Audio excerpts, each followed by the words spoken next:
Praise the Lord. கர்த்தருக்கு ஸ்தோத்திரம். ஆத்ம தரிசன ஜெபைக்கத்தின் சார்பிலே உங்களை வாழ்த்துகிறேன். இதில் எந்த காலங்க பல செய்திகள் நம்மை தேடி வருகிறது. நம்ம இன்னும் ஆண்டவரோடு நெருங்கி சேரவும் அவரை போல மாறவும் நம்ம பிரயாசப்படுவோம். இன்றைக்கி ஒரு வார்த்தை உங்களோடு நான் பகிர்ந்து கொள்ள விரும்புகிறேன். அதுக்கு ஒரு தலைப்பு கொடுக்குற செய்கையில் பூரணம்.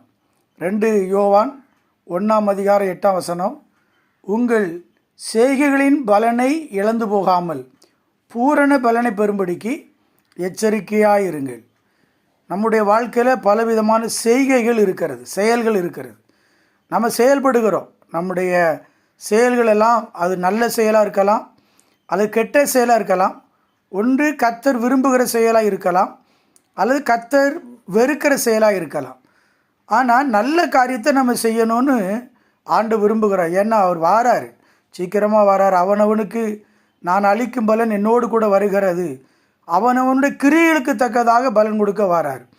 அப்போ நல்ல காரியத்தை நம்ம செய்ய பழகணும், நல்ல காரியத்துக்கு முக்கியத்துவம் கொடுக்கணும்.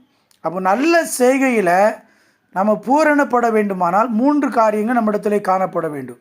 முதலாவது, அங்கே சங்கீதம் 33:15 சொல்லுகிறது, நம்முடைய செய்கைகள் கர்த்தரால் கவனிக்கப்படுகிறது. நல்லா தெரிஞ்சுக்கங்க, நீங்களும் நானும் செய்கிற செய்கைகள் எல்லாம் ஒருத்தர் மேலே இருந்து கவனிச்சுக்கிட்டே இருக்கிறார், நம்ம கூட இருந்து கவனிக்கிறார். அது நல்ல செயலா கெட்ட செயலா, அந்த செயல் மூலமாக நன்மை கிடைக்கிறதா தீமை கிடைக்கிறதா, 4 பேர் பிரயோஜனப்படுகிறார்களா, 4 பேர் சந்தோஷப்படுகிறார்களா, அழுகிறார்களா, இதெல்லாம் கவனிக்கிறார். அப்போது கர்த்தர் யார்? நம்முடைய செய்கைகளை கவனிக்கிறவர். 2வது பார்த்தீங்கன்னா, அங்கே சொல்லப்பட்டிருக்கு மத்தேயு 23:2-3 மனம் திரும்பாத பட்டணங்களே அவர் கடிந்து கொண்டார். கோரேசினை உனக்கு ஐயோ, பெத்சாய்தா உனக்கு ஐயோன்னு. அப்போது ஒரு ஆள் மனம் திரும்பலை, ஆண்டவர் பேசுகிறாரு. அவங்க மனம் திரும்பலைன்னா அவருடைய செய்கைகளை கர்த்தர் என்ன செய்கிறாரு? கடிந்து கொள்ளுகிறார்.